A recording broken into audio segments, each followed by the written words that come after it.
Hello student. बेटा हम आज इस लेक्चर में स्टार्ट करने जा रहे हैं horizontal projectile, sorry projectile on incline plane. Horizontal projectile हम पढ़ चुके हैं। प्रोजेक्टाइल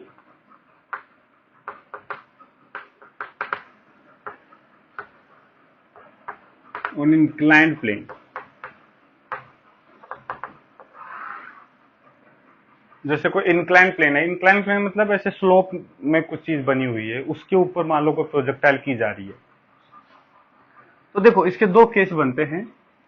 एक इंक्लाइन प्लेन के नीचे हम खड़े हैं और हम ऊपर की तरफ प्रोजेक्टाइल कर रहे हैं, मतलब ऐसा समझो ऐसे स्लोप में कुछ है और हम ऊपर की तरफ प्रोजेक्टाइल कर रहे हैं। दूसरा केस है कि ऊपर हम खड़े हैं और प्रोजेक्टाइल नीचे की तरफ कर रहे हैं। तो ये दो सिचुएशन है, वैसे कोई ज्यादा डिफरेंस नहीं है, कंसेप्ट है जो हमें समझना है, बाकी और कोई कुछ अलग नहीं है।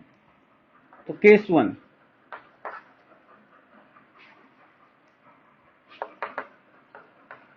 Up the incline, projectile on up the incline.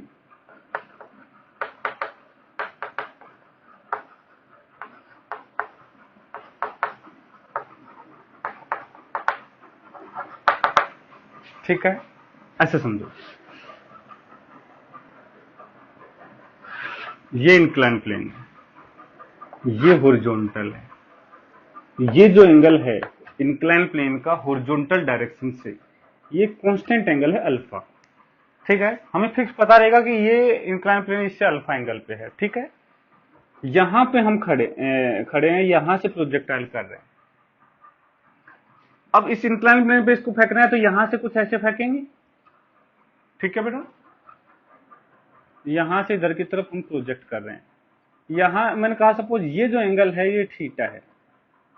एक चीज ध्यान रखना बेटा, एंगल का हमेशा कहां से एंगल प्रॉब्लम में दिया है वो ध्यान रखना। हम जो यहां पे एंगल ले रहे हैं इसमें हॉरिजॉन्टल से इंक्लाइन प्लेन का एंगल ले रहे हैं अल्फा, लेकिन जो ये थीटा है बेटा, इस बार एंगल ऑफ प्रोजेक्शन जो है हमने इंक्लाइन प्लेन से लिया है, ना कि हॉरिजॉन्टल डायरेक्शन से। तो ये कंफ्यूजन हो जाता है किसी क्वेश्चन में, तो ध्यान रखना हम हमेशा यहां इंक्लाइन प्लेन से एंगल ले रहे हैं सारी प्रॉब्लम में। क्वेश्चन में जानबूझ के वो हॉरिजॉन्टल से दे सकता है ताकि तुम कंफ्यूज हो जाओ, सॉरी। तो इस चीज का हमें ध्यान रखना है। तो ये थीटा हो गया इंक्लाइन प्लेन से, ये अल्फा है हॉरिजॉन्टल से, और यू स्पीड से हमने इसको प्रोजेक्ट कर दिया। तो ये प्रोजेक्टाइल कुछ ऐसी होगी, यहां से ये ऐसे जाएगी और यहां जाके गिरेगी ऐसे, इस टाइप से होगी। यदि हम इस प्रोजेक्टाइल को कहें तो वैसे तो देखो इंक्लाइन प्लेन है या नहीं है, इस प्रोजेक्टाइल को कोई फर्क नहीं पड़ता। बॉल, यदि हम किसी बॉल को फेंक रहे हैं तो वो ये नहीं देखेगी कि मेरे को कहां जाके गिरना है। वो जब तक हवा में है जब तक उसका मोशन वैसा ही रहेगा जैसे नॉर्मल ग्राउंड पे होता था। तो ये प्रोजेक्टाइल वैसी रहेगी सेम, लेकिन थोड़ी चीजें बदल गई हैं। क्या? पहले वो वाली ग्राउंड पे आके गिरती थी, लेकिन अब ये इंक्लाइन प्लेन पे कहीं जाके गिरेगी। तो छोटे मोटे चेंजेस आए हैं, लेकिन प्रोजेक्टाइल की इस पाथ में कोई चेंज नहीं आएगा, इसकी ट्रेजेक्टरी इक्वेशन में कोई चेंज नहीं आएगा। लेकिन जो वहां हमने हॉरिजॉन्टल से हॉरिजॉन्टल, ग्राउंड से ग्राउंड प्रोजेक्टाइल में हमने देखा था, वहां प्रोजेक्शन एंगल हम थीटा प्लस अल्फा लेना पड़ेगा। वहां जो हमने एंगल लिया था वो हॉरिजॉन्टल से लिया था। यदि तुम उस वाले केस से इसको कंपेयर करना चाहते हो तो प्रोजेक्शन एंगल हमें क्या लेना पड़ेगा? Theta plus alpha. बाकी कोई दिक्कत नहीं है, बाकी सब वही चीजें हैं। लेकिन हाँ, ये आगे वाला जो पोर्शन है प्रोजेक्टाइल का वो खत्म हो चुका है, इसलिए ना तो वो वाला टाइम ऑफ फ्लाइट मिलेगा ना वो रेंज मिलेगी। क्यों? क्योंकि ये यहाँ के आगे का मोशन ही नहीं है। टाइम ऑफ फ्लाइट इसका यहां तक का होगा, रेंज इसकी इस बार थोड़ा अलग हिसाब से हम देखेंगे। इस बार हम जो रेंज मेजर करेंगे वो along the incline plane measure करेंगे, क्योंकि हमें ये लेंथ इसको रेंज बोल देंगे। ठीक है, इंक्लाइन प्लेन के अलोंग कितनी डिस्टेंस पे जाके गिरा है। हॉरिजॉन्टल वाली रेंज इस बार हम नहीं बात करेंगे। यदि कभी वो पूछता भी है कि हॉरिजॉन्टल में कितना डिस्प्लेसमेंट होगा, तो वो हम हॉरिजॉन्टल डायरेक्शन के मोशन से निकाल सकते हैं। अब देखो इसको एक नए तरीके से हम कैसे देंगे। ये तो देखो पहले वाली प्रोजेक्टाइल से कंपैरिजन हो गया कि उसकी तरह भी सोच सकते हैं, लेकिन अब इसको नए तरीके से कैसे सोचा जा रहा है। वहां देखो हमने दो डायरेक्शन, हमने कहा था कि ये जो मोशन इन 2D या प्रोजेक्टाइल मोशन है इसको दो डायरेक्शन में ब्रेक कर लो, एक एक्स डायरेक्शन में और एक वाई डायरेक्शन में। एक्स डायरेक्शन जो है हमने हॉरिजॉन्टल डायरेक्शन को लिया था, हॉरिजॉन्टल ग्राउंड का लेवल जो है उसको हमने एक्स डायरेक्शन लिया था और वर्टिकल डायरेक्शन को हमने वाई डायरेक्शन लिया था। लेकिन ऐसा कुछ हार्ड एंड फास्ट रूल नहीं है कि तुम हमेशा एक्स डायरेक्शन हॉरिजॉन्टल को ही लो। बेटा एक्स डायरेक्शन वाई डायरेक्शन हम हमारे हिसाब से अज्यूम कर सकते हैं, क्वेश्चन में हमारा रेफरेंस फ्रेम ले सकते हैं। ऐसी कोई कंडीशन नहीं है कि तुम एक्स और वाई उधर ही मानो, लेकिन जरूरत के हिसाब से हम उसको लेते हैं। हमने वहां पे हॉरिजॉन्टल को एक्स ले लिया, वर्टिकल को वाई ले लिया, लेकिन यहां थोड़ा हम डायरेक्शन जो है उसको चेंज करेंगे। उसका फायदा क्या होगा वो हमें समझ में आएगा जब हम इसको यूज करेंगे तब। तो देखो इस बार जो हम एक्स डायरेक्शन लेने वाले हैं बेटा,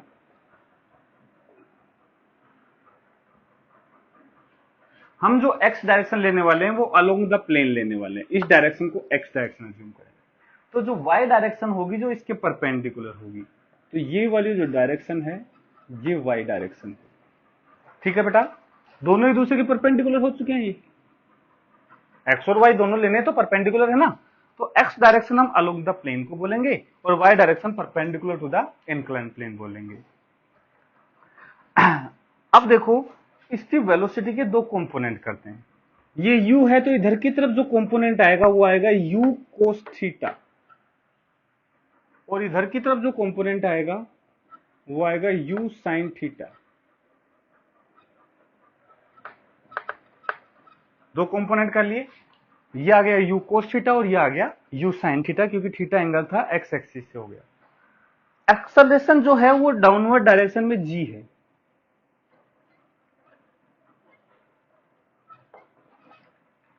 पार्टिकल को तुम इंक्लाइन प्लेन पे फेंको चाहे कहीं भी फेंको, उसका एक्सेलरेशन तो ग्रेविटी का तो डाउनवर्ड डायरेक्शन में ही रहेगा ना। अब देखो इसके भी दो कंपोनेंट करना चाहता हूं, एक द प्लेन के अलोंग, ये जो डायरेक्शन है अलोंग द प्लेन हो गई ऐसे, और ये जो डायरेक्शन है ये परपेंडिकुलर प्लेन हो गई। ठीक है, अब देखो ये हॉरिजॉन्टल वाली हो गई और ये वर्टिकल हो गया है। ठीक है, ये अल्फा हो गया है। अब ध्यान से देखना बेटा, इसके परपेंडिकुलर डायरेक्शन हो गई, ये एंगल अल्फा है, तो इसके परपेंडिकुलर ये जो एंगल होगा ये होगा π/2 माइनस अल्फा। बोलो होगा या नहीं? तो ये एंगल जो है ये आ जाएगा अल्फा, क्योंकि ये वर्टिकल है हॉरिजॉन्टल है। ये तो सिंपल ज्योमेट्री लगा रहा हूं। ये एंगल अल्फा था, ये थीटा बेटा यहां कोई काम नहीं आएगा, ध्यान रखना। थीटा तो एंगल ऑफ प्रोजेक्शन है, वो तो हम किसी भी डायरेक्शन में फेंक सकते हैं। ये जो इंक्लाइन प्लेन है अल्फा एंगल पे है, तो इसके परपेंडिकुलर जो होगा वो ये एंगल बच जाएगा π/2 माइनस अल्फा। तो ये जो नेट एंगल बच जाएगा वो अल्फा हो जाएगा। तो जी का इधर कंपोनेंट आएगा जी कोस अल्फा, इधर की तरफ ये आएगा जी कोस अल्फा, और अलोंग द प्लेन जो आएगा ये आएगा जी साइन अल्फा। ये हमेशा ध्यान रखने चाहिए बेटा कि अलोंग द इंक्लाइन प्लेन जो जी का कंपोनेंट आएगा वो जी साइन अल्फा आएगा और ये जी कोस अल्फा आएगा। अल्फा है angle of incline plane from the horizontal, theta है angle of projection from the incline plane. ठीक है, तो ये अल्फा आएंगे, ध्यान रखना। अल्फा और थीटा में कंफ्यूज होने की जरूरत नहीं है। तो देखो हमारा जो मोशन था उसको दो डायरेक्शन में तोड़ना था, एक एक्स में और एक वाई में। तो देखो अब इस मोशन की बात करते हैं। यहां पे एक है ये पार्टिकल का जो एक्स डायरेक्शन में मोशन, तो ये अलोंग द प्लेन है। एक्स डायरेक्शन मतलब अलोंग द प्लेन की बात कर रहे हैं हम, यही बात कर रहे हैं। तो इस डायरेक्शन में देखो इसके पास इनिशियल वेलोसिटी ऑफ प्रोजेक्शन है u कोस थीटा, ये आ गई इधर की तरफ u कोस थीटा, और इसका जो एक्सेलरेशन है वो पीछे की तरफ है g साइन अल्फा, इधर की तरफ ये है g साइन अल्फा, प्लस ये तो x वाला मोशन हो गया। y वाला मोशन हो गया इस प्लेन के परपेंडिकुलर, ये प्लेन है इसके परपेंडिकुलर डायरेक्शन में, ये y डायरेक्शन है परपेंडिकुलर। इसकी इनिशियल स्पीड इधर की तरफ हो गई u साइन थीटा,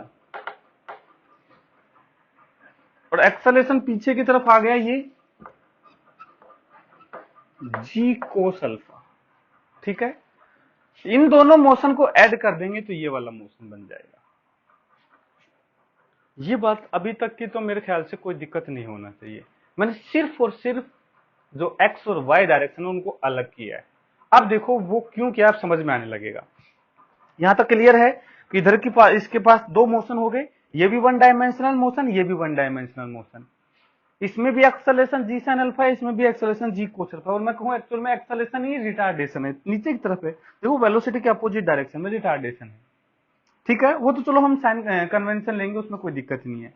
ये भी कांस्टेंट एक्सेलरेटेड है और ये भी यूनिफॉर्मली एक्सेलरेटेड है, दोनों यूनिफॉर्मली एक्सेलरेटेड हैं। मतलब हमने जो फॉर्मूले पढ़े थे वो सारे यहां अप्लाई कर सकते हैं। v is equal to u plus a t, s is equal to u t plus half a t square, v square equal to u square plus 2s, दोनों एक्स डायरेक्शन में भी और वाई डायरेक्शन में।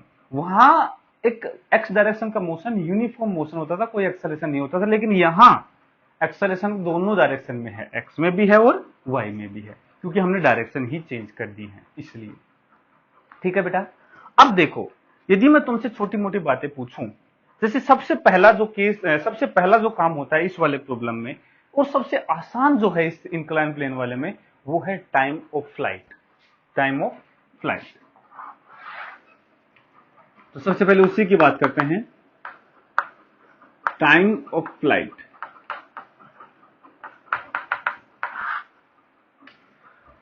Time of flight के बारे में मेरे को बताओ। टाइम ऑफ फ्लाइट है मतलब जब तक ये हवा में है, ये वाला यहां से यहां तक गिरने तक का टाइम ऑफ फ्लाइट, टाइम जो है वो टाइम ऑफ फ्लाइट हो गया। तो देखो तुम ही बताओ, इस टाइम के पीछे जो मोशन होगा वो एक्स डायरेक्शन का मोशन होगा या वाई डायरेक्शन का, खुद सोच के बताओ। जैसे हम ग्राउंड से प्रोजेक्टाइल करते थे तो ये ऐसे जाता था, इसकी वेलोसिटी के दो कंपोनेंट करते थे, एक एक्स में और एक वाई में। एक्स वाली जो वेलोसिटी है हमने कहते थे तो ग्राउंड के पैरेलल है, ये कभी उसको हवा में रखने का काम नहीं करेगी। हवा में मतलब इस प्लेन से दूर रखने का काम वाई डायरेक्शन वाली वेलोसिटी करती है। ठीक है, इसलिए टाइम ऑफ फ्लाइट में केवल और केवल वाई डायरेक्शन की वेलोसिटी का रोल आया था। और याद करो टाइम ऑफ फ्लाइट आया था 2u sin थीटा बाई जी, जिसको हमने ऐसा भी लिखा था कि 2u in vertical direction, u component of velocity in vertical direction by जी।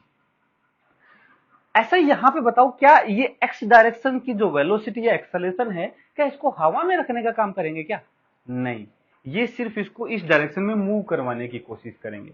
हवा में रखने का जो काम है वो तो वाई डायरेक्शन वाला मोशन करेगा। तो टाइम ऑफ फ्लाइट का जो डिसीजन है वो भी वाई डायरेक्शन वाला मोशन ही लेगा। इसका मतलब यदि हम टाइम ऑफ फ्लाइट की बात करें तो टाइम ऑफ फ्लाइट इस केस में आ जाएगा t is equal to 2 y direction में जो वेलोसिटी, देखो वाई डायरेक्शन याद करो फॉर्मूला होता था 2u upon a y, 2u by a, यही होता था वाई डायरेक्शन की वेलोसिटी अपॉन वाई डायरेक्शन का एक्सेलरेशन। तो वाई डायरेक्शन की वेलोसिटी है u sin थीटा और एक्सेलरेशन है पीछे की तरफ g cos अल्फा। जैसे पहले वाले केस में जब 2u sin थीटा बाई जी होता था, या मैं कहूं 2u y बाई जी होता था, तो उसमें क्या होता था, वर्टिकल में तो वेलोसिटी u sin थीटा होती थी और एक्सेलरेशन g होता था। लेकिन यहाँ u sin थीटा वेलोसिटी तो है लेकिन एक्सेलरेशन कितना है, g cos अल्फा है। एक तरीका तो ये हो गया। दूसरा तरीका देखो, फॉर्मूले पे जाओ वापस से, कैसे डेराइव किया था अपन ने। हम कहेंगे टाइम ऑफ फ्लाइट जो है वो, इसका मतलब है कि डिस्प्लेसमेंट जो वाई डायरेक्शन का है वो जीरो हो जाए। सोचो पार्टिकल यहां से गया और यहां आया, तो यहां से यहां तक आने में इसने क्या किया, इसने वाई डायरेक्शन के डिस्प्लेसमेंट को जीरो बना लिया। तो मैं कहूंगा displacement in y direction is equal to zero. ठीक है, तो ये, या फिर इसको मैं लिख देता हूं एस वाई, वाई डायरेक्शन का डिस्प्लेसमेंट जीरो। तो बताओ ये हो जाएगा s is equal to u t plus half a t square. तो यू बन जाएगा u sine theta plus y direction ऊपर की तरफ है तो ये प्लस का आ गया, u इंटू टी निकालना है, plus u t plus half a. बेटा देखो u साइन थीटा ऊपर की तरफ प्लस वाई था तो ये माइनस वाई में आएगा, minus g cos alpha half a into t square is equal to zero. एक टी कैंसिल हो गया। एक टी कैंसिल होने का मतलब मैंने ये भी बताया था कि जब टाइम कैंसिल हो जाए इसका मतलब टी इक्वल टू जीरो भी उसका एक सोल्यूशन है। बिल्कुल है, हम भी जानते हैं टी इक्वल टू जीरो पे इसका डिस्प्लेसमेंट जीरो है, लेकिन क्या वो हमारे काम का है? नहीं। तो दूसरा जो टाइम निकल के आएगा that will be equal to 2u sin theta upon g cos alpha. ये इसका टाइम ऑफ फ्लाइट आ गया। इसको मैं ऐसा भी बोल सकता हूं 2u upon a y, 2u upon a Y, ये आ गया। u क्या है, y डायरेक्शन की वेलोसिटी, ay क्या है, y डायरेक्शन का एक्सेलरेशन का magnitude.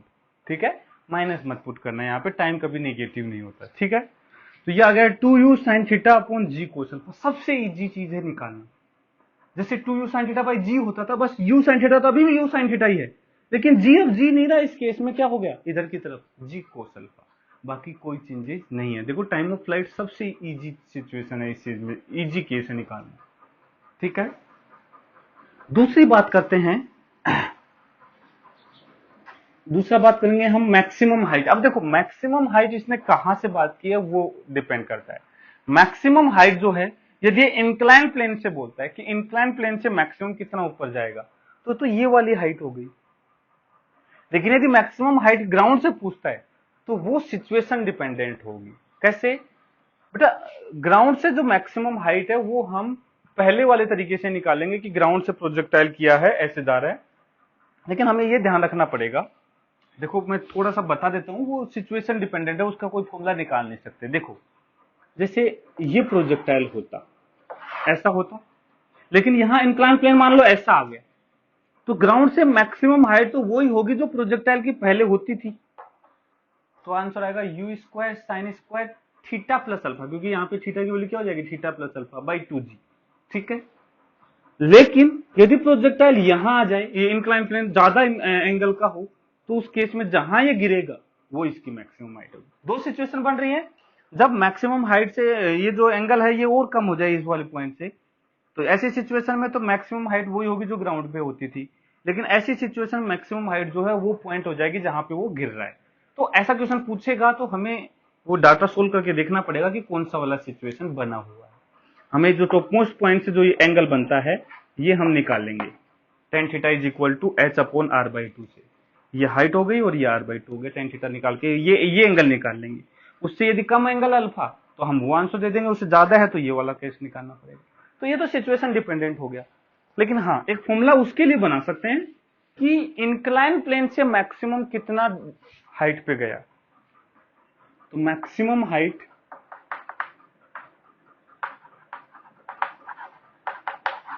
From incline plane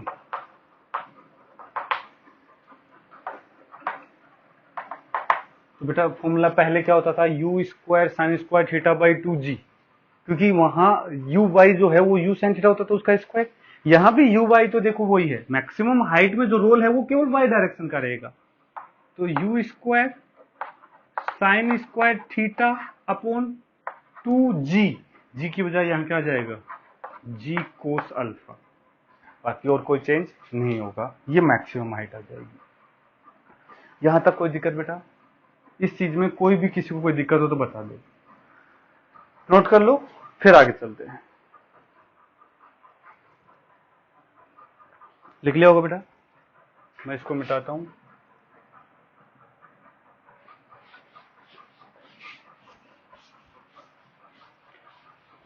diagram अभी रख लेते हैं, कुछ काम आएगा। अब नेक्स्ट जो बात करते हैं हम करेंगे range.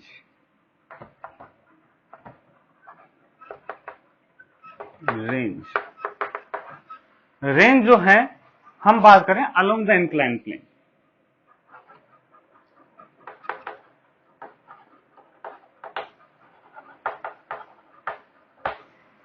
Along the incline plane की बात करें, ठीक है, इसको आर बोल रहे हैं, ये जो डिस्टेंस है ये रेंज है।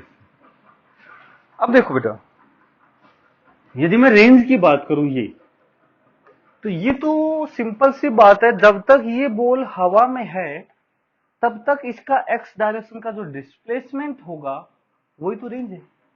सोच के देखो, जब तक ये हवा में है वो टाइम मुझे पता है 2u sin theta upon g cos alpha, उतने टाइम में एक्स डायरेक्शन का जो डिस्प्लेसमेंट है वो ही रेंज होगा। तो range will be equal to s x, displacement in x direction, ठीक है, ये है displacement in x direction in time जो है वो टी को in t is equal to t, मतलब जब तक हवा में, मतलब टाइम जो है वो टाइम ऑफ फ्लाइट के इक्वल है ना, तो डिस्प्लेसमेंट एक्स डायरेक्शन का होगा वो ही रेंज हो जाएगा। तो रेंज जो है वो आ जाएगी हमारे पास एक्स डायरेक्शन में बेटा s equal to u t plus half at square लगाएंगे, यू बन गया यू कोस थीटा और इधर की तरफ पॉजिटिव एक्स है तो ये प्लस का आएगा, you cos theta into T, T रख दो टाइम, इसको कैपिटल टी रख देता हूं अभी, यू टी प्लस हाफ ए, ए पीछे की तरफ है इसलिए माइनस एक्स में है तो माइनस जी साइन अल्फा। ठीक है, थीटा और अल्फा में ध्यान रखना बेटा डिफरेंस, हाफ जी इंटू टी स्क्वायर। इसको सोल्व कर लो, टाइम को पुट कर दो इसमें। तो देखो टाइम अलग से निकाल लेंगे और वैसे ये कर लेंगे। इस केस में रेंज का कोई मैं बढ़िया सा फॉर्मूला निकाल के तुम्हें नहीं देने वाला, क्योंकि आएगा ही नहीं कोई अच्छा सा फॉर्मूला नहीं, इतना बड़ा फॉर्मूला बेटा कैसे, और टाइम अभी रखना है फिर तो और भी गंदा हो जाएगा। तो देखो रेंज का कोई अच्छा फॉर्मूला नहीं है इस केस में, टाइम ऑफ फ्लाइट का बड़ा अच्छा है, वो निकालो। और रेंज में क्या करो, एक्स डायरेक्शन का displacement s equal to u t plus half a square, ये तो कभी भी लगा सकते हो यार, इसको रटने की क्या जरूरत है, ये तो डिस्प्लेसमेंट एक्स डायरेक्शन का तो हम वैसे भी निकाल सकते हैं, तो वो ही ध्यान रखना है, हमें उसको सोल्व करके ही निकालना पड़ेगा। तो यहां देखो मैं टाइम पुट कर देता हूं, ये आ जाएगा u cos theta into time आएगा 2u sine theta upon g cos alpha minus half g into t square हो जाएगा इसका स्क्वायर, तो ये बन जाएगा 4u square sine square theta upon g square cos square alpha. थोड़ा सोल्व करने की कोशिश करते हैं।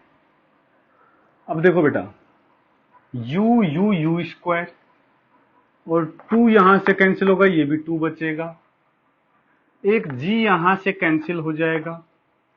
देखो 2u स्क्वायर कॉमन आ जाएगा, देखो u स्क्वायर बन जाएगा। ठीक है, एक साइन थीटा भी कॉमन आ जाएगा। ठीक है, ये कॉमन आ गया, g भी कॉमन आ जाएगा। ठीक है, एक कोस अल्फा भी कॉमन आ जाएगा, बिल्कुल आ जाएगा। बच गया क्या, यहां से साइन थीटा गया, यू गए, ये सब गए, सिर्फ कोस थीटा बचा है, माइनस यहां से ये साइन थीटा ऊपर बचा है अपॉन कोस अल्फा। ध्यान से देख लो बेटा। ठीक है, ये बचेगा, साइन थीटा यहां से कॉमन चला गया, u cos theta u t plus half a t square g sine alpha, ये जी साइन अल्फा था, सॉरी थोड़ा सा गड़बड़ कर दिया अपने यहां पे।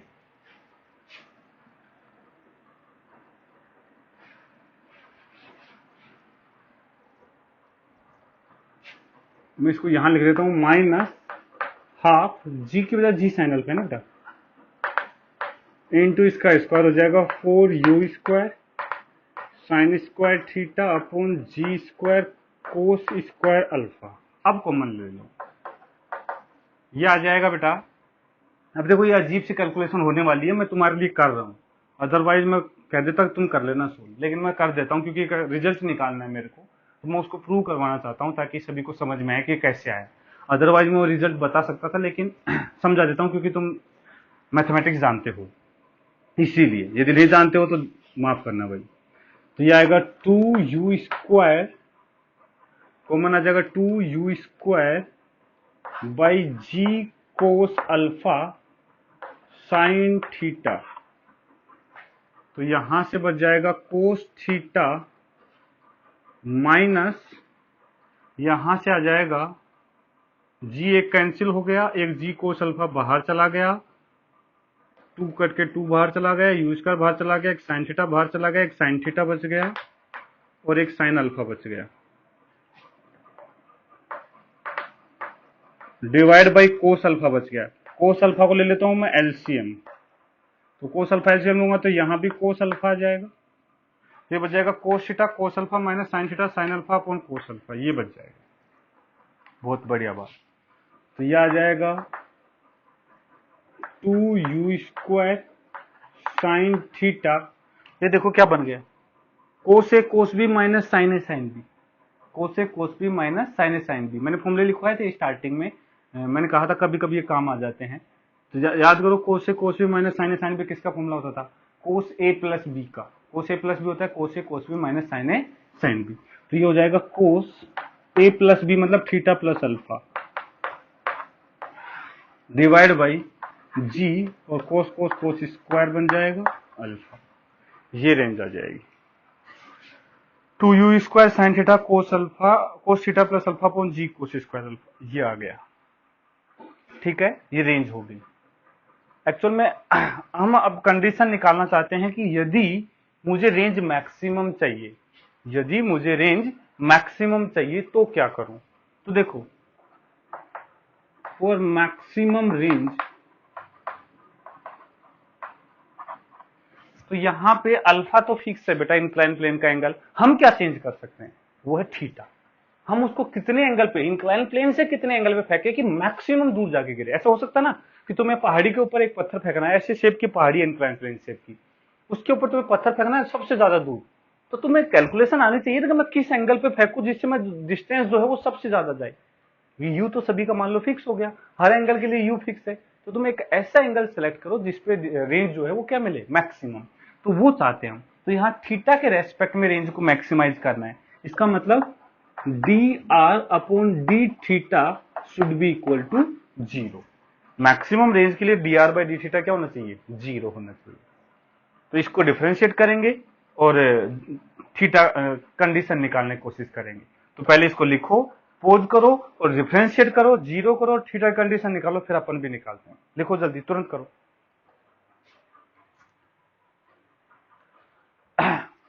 निकाली होगी तुमने, मैं एक बार इसको मिटा देता हूं। अब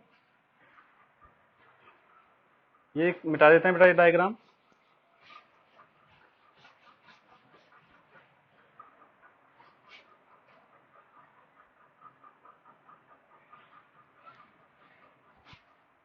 ठीक है, अच्छा अब इसका डिफरेंशिएशन करते हैं। देखो, तो d by d theta of 2u²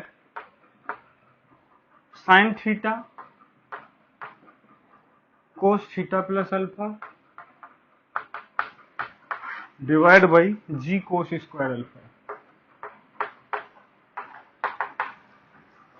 ठीक है, अब देखो बेटा, जो कांस्टेंट है उसको तो हटा दो। टू कांस्टेंट है, यूज कर। कांस्टेंट का मतलब है थीटा से इंडिपेंडेंट। तो ये कांस्टेंट है, इन दोनों में थीटा है, ये भी कांस्टेंट है, हट जाएंगे। मतलब कांस्टेंट तो इधर आके डिफरेंशिएशन ये 0 हो जाएगा। कांस्टेंट को तो अलग करोगे, उधर कॉमन लोगे, इधर 0 में चले जाएंगे। मेन चीज जो बचेगी वही बचेगा ये।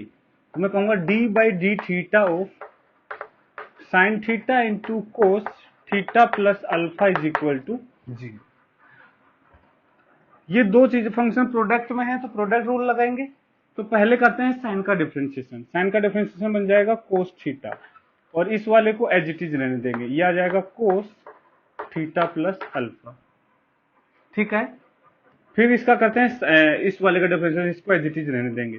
तो साइन थीटा को एज इट इज रहने दिया, तो प्लस साइन थीटा, और कोस का डिफरेंशिएशन आएगा माइनस साइन, तो ये माइनस बन जाएगा sine theta plus alpha is equal to 0।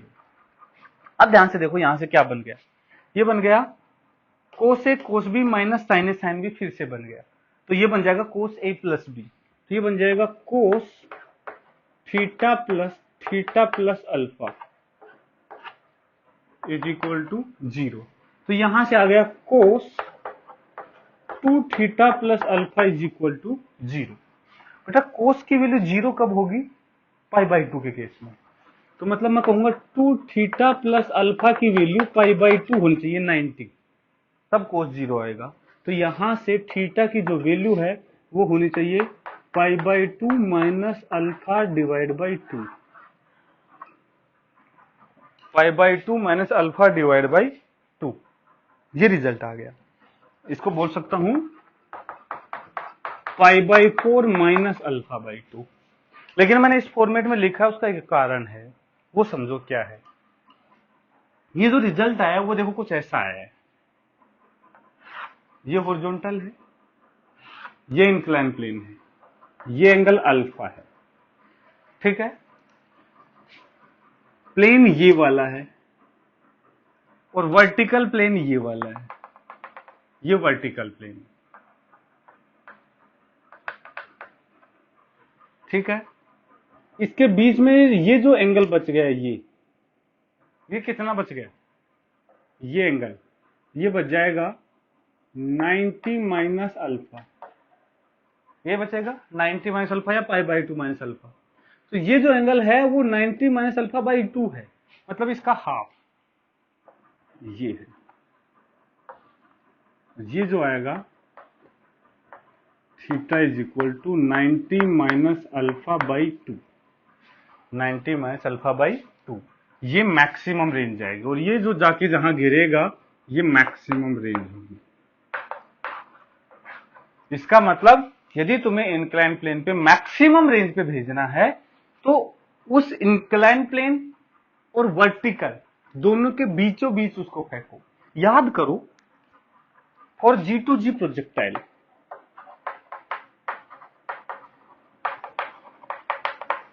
Ground to ground projectile के केस में याद करो, हमारा जो आंसर आया था मैक्सिमम रेंज के लिए वो 45 आया था। उसका कारण देखो, ये ग्राउंड है, ये वर्टिकल लाइन है, टोटल जो एंगल है ये 90 डिग्री है।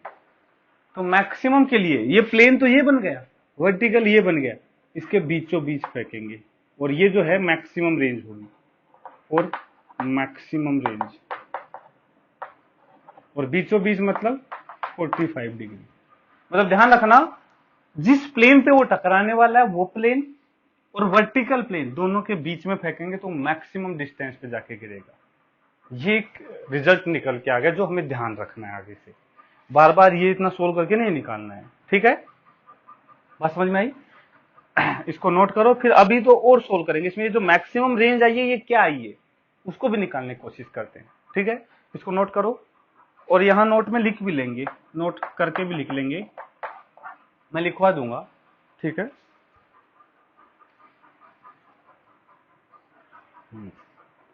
नोट में लिखेंगे बेटा,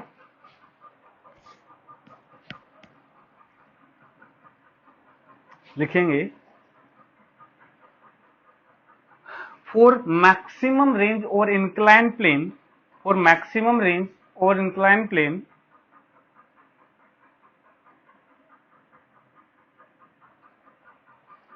maximum range or inclined plane, angle of projection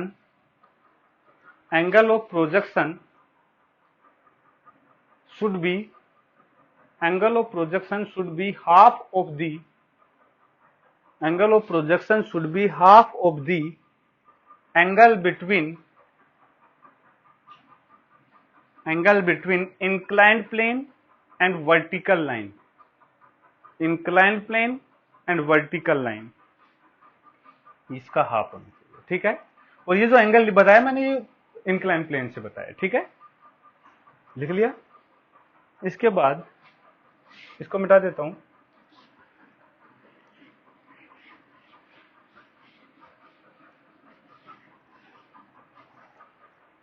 अब देखो मैं आर मैक्स निकालता हूं, तो आर मैक्स में क्या करना है, थीटा को ये पुट कर दो इस वाले फॉर्मूले में, तो आर मैक्स देखो 2u स्क्वायर साइन थीटा बन जाएगा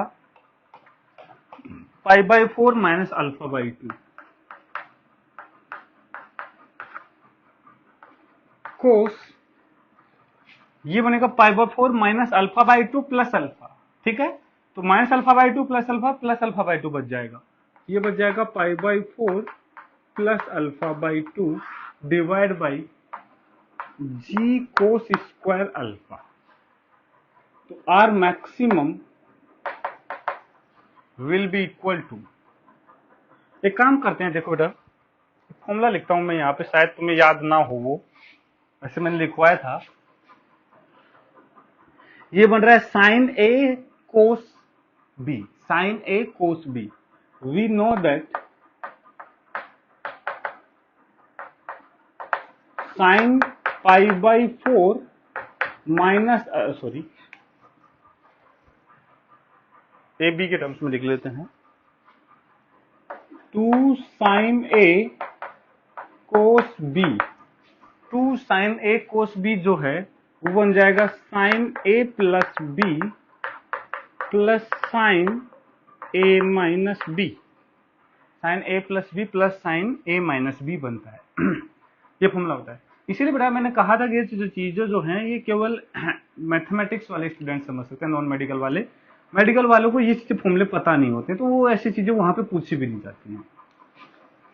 तो अब देखो, तो यहां से इसको इसमें रखेंगे तो मैक्सिमम रेंज जो मिलेगी वो आ जाएगी 2u², ये आ जाएगा साइन इन दोनों का, ये a बन गया ये एंगल, b बन गया ये एंगल, तो a प्लस b दोनों को ऐड करेंगे तो अल्फा कैंसिल हो जाएगा, π/2 बन जाएगा।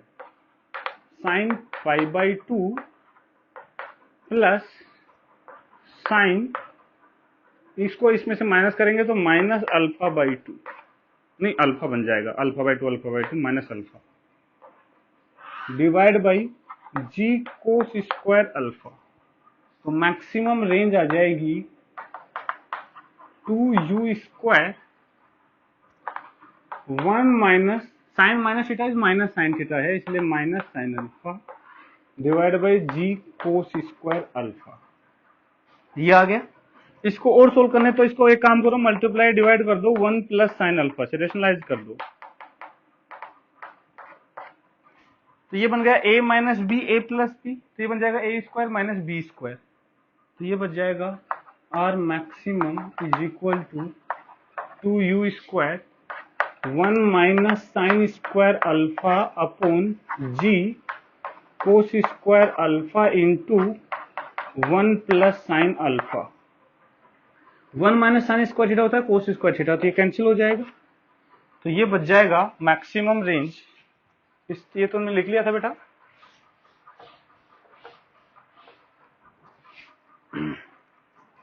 Maximum range will be equal to 2u² upon g 1 plus sine alpha. ये याद रख सकते हो। यदि याद नहीं रखोगे तो उस केस में तुम्हें सोल्व करना पड़ेगा, रेंज निकालनी पड़ेगी, और थीटा की वैल्यू क्या रख देना 90 माइनस α/2, उससे भी निकाल सकते हो और याद भी रख सकते हो, तुम्हारी इच्छा है बेटा, वेरिएबल की फॉर्म में। ये मैं कुछ नहीं कहूंगा इस केस में, तुम अपनी इच्छा है। ये सारी किसी यदि कभी मान लो ऐसे थीटा अल्फा की फॉर्म में पूछ लेता है तो दिक्कत हो जाती है, इतना सोल्व करना पड़ जाता है। यदि एंगल वगैरह दे रखे हैं, वेलोसिटी दे रखी है, तो फिर तो उससे सोल्व करने में कोई टाइम नहीं लगता है, लेकिन वेरिएबल्स के टर्म्स में टाइम लग जाता है कभी कभी। तो ये आ जाएगा 2u² जी 1 plus sine alpha, maximum range. यहाँ थोड़ा सा मेरे को लगता है गड़बड़ हो गई, हाँ ये 2 है बेटा, 2 साइन, ये 2 तो इस फॉर्मूले में चला गया, तो यहां ये 2 नहीं रहेगा, ठीक है ना, हाँ ये 2 नहीं रहेगा बेटा, ये फॉर्मूले के साथ चला गया, 2 साइन ए कोस बी होता है, तो 2 साइन ए कोस बी, तो ये हट जाएगा इसमें से, तो ये आएगा u² by g 1 plus sine alpha, बिल्कुल ये आ जाएगा u² by g 1 plus sine alpha. याद करो इसमें यदि अल्फा 0 रख दे, अल्फा 0 रख दे मतलब horizontal, ground to ground projectile वाला केस बन जाएगा, अल्फा 0 मतलब इंक्लाइन प्लेन हॉरिजॉन्टल हो गया, तो उस केस में आंसर आ जाएगा u² बाई जी। याद करो फॉर्मूला रेंज का क्या होता था, u² sign 2 theta by g, और मैक्सिमम रेंज के लिए साइन 2 थीटा क्या कर देते 1, तो u² बाई जी आता था। इसका मतलब हमारा रिजल्ट एकदम सही है। तो ये हो गई। देखो ये तुम्हें बहुत ऐसे टफ लग रहा होगा, लेकिन एक्चुअल बताऊं ये सब चीजें मैं सिर्फ बता रहा हूं, इसलिए मैं जल्दी से बताता भी नहीं हूं, क्योंकि ऐसा लगता है पता नहीं क्या करवा दिया, लेकिन है कुछ भी नहीं। इंक्लाइन प्लेन का जो क्वेश्चन आएगा वो बिल्कुल इजी होगा, उसमें तुम्हें ये रिजल्ट थोड़ी चीजें ध्यान रखनी चाहिए कि मैक्सिमम रेंज के लिए क्या करना होता है, टाइम ऑफ फ्लाइट तुरंत निकालना चाहिए, उसका यूज करके हम मोशन इन 1D लगा करके सारी चीजें सोल्व कर सकते हैं, कोई दिक्कत नहीं। दिमाग यूज करना है, ना कि तुम्हें फालतू की कैलकुलेशन, ठीक है। इसको लिखो, फिर सेकंड केस देखते हैं, मिटा दूं।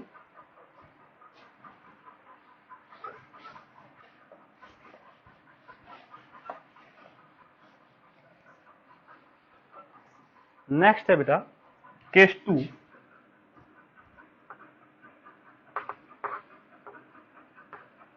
Down the incline plane.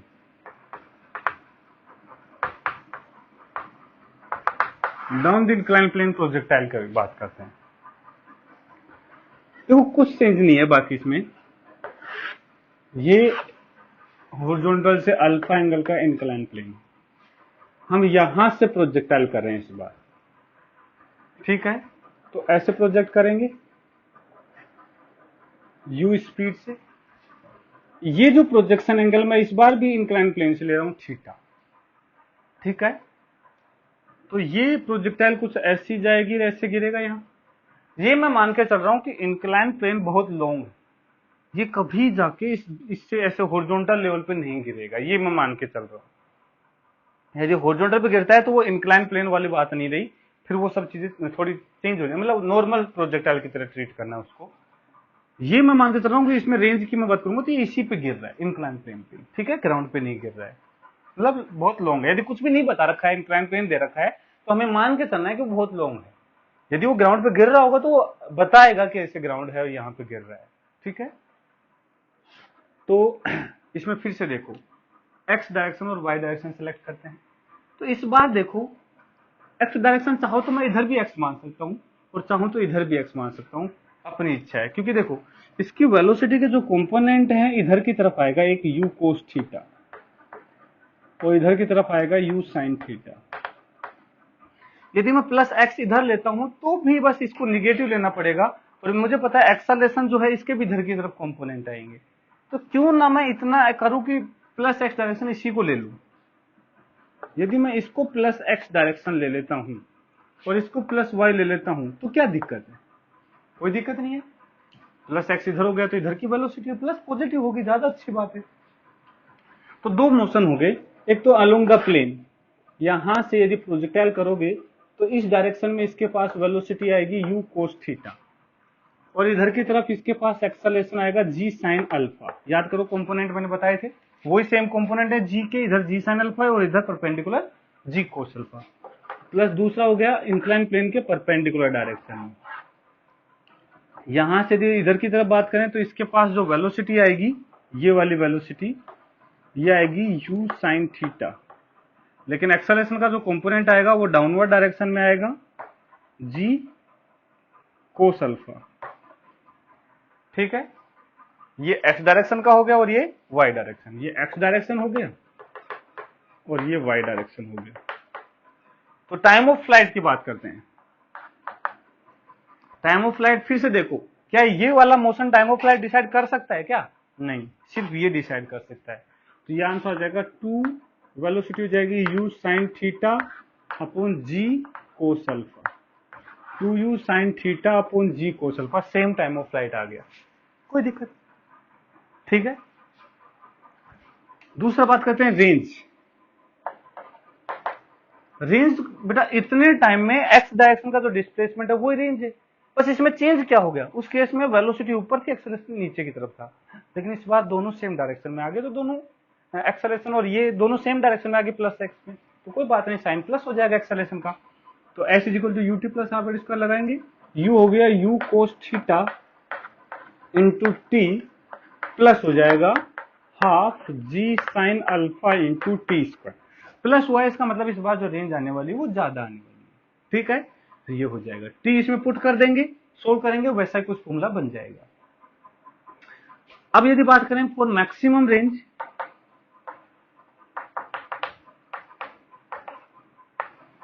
तो बेटा इस बार देखो ये इंक्लाइन प्लेन हो गया और वर्टिकल लाइन ये हो गई, ये है वर्टिकल,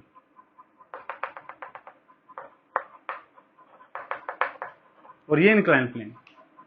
अब देखो ध्यान से, ये जो एंगल है अल्फा दे रखा है, ये हॉरिजॉन्टल लेवल हो गया, ये अल्फा है तो ये भी क्या होगा, अल्फा होगा, और ये कितना है 90, तो ये टोटल एंगल कितना आ गया, ये टोटल एंगल यह आ जाएगा 90 प्लस अल्फा, बोला आएगा या नहीं। तो हमें जो प्रोजेक्टाइल करेंगे यहां से वो इसके बीचों बीच करेंगे, तो ये थीटा जो होगा that will be equal to 90 plus alpha by 2, इसको मैं बोल सकता हूं पाई बाई 4, ये 45 बनेगा प्लस अल्फा बाई 2, वहां पाई बाई 4 माइनस अल्फा बाई 2 था, यहाँ पाई बाई 4 प्लस अल्फा बाई 2, दोनों के बीचों बीच ही आएगा मैक्सिमम रेंज के लिए। पूरा सोल्व करोगे तो भी ये रिजल्ट निकल के आएगा, और मैक्सिमम रेंज जो होगी, जो वहां आया था u square by g r maximum u square by g 1 plus sine alpha आया था, यहां हो जाएगा 1 माइनस साइन अल्फा, ये मैक्सिमम रेंज हो जाएगी। ये डाउन द इंक्लाइन प्लेन हो गया। तो सिमिलर चीजें हैं अप द इंक्लाइन और डाउन द इंक्लाइन में, सिर्फ रेंज में ये सिर्फ साइन का चेंज है, बाकी सारी सिचुएशन वैसी ही है। ठीक है, तो ये इंक्लाइन प्लेन पे प्रोजेक्टाइल का केस समझा है। इसके क्वेश्चन करेंगे जब समझ में आएगा इसमें कैसे कैसे क्वेश्चन पूछे जाते हैं, मैं उसके बारे में बताऊंगा और कुछ क्वेश्चन भी सोल्व करेंगे। ठीक है, लेकिन वो सब नेक्स्ट क्लास में। इसको नोट करो और अच्छे से इसको समझना बेटा। दोबारा से, एक बार नहीं 2 बार देखो वीडियो को, नहीं समझ में आता तो अच्छे से देखो, पूछो डाउट। ठीक है, थैंक यू।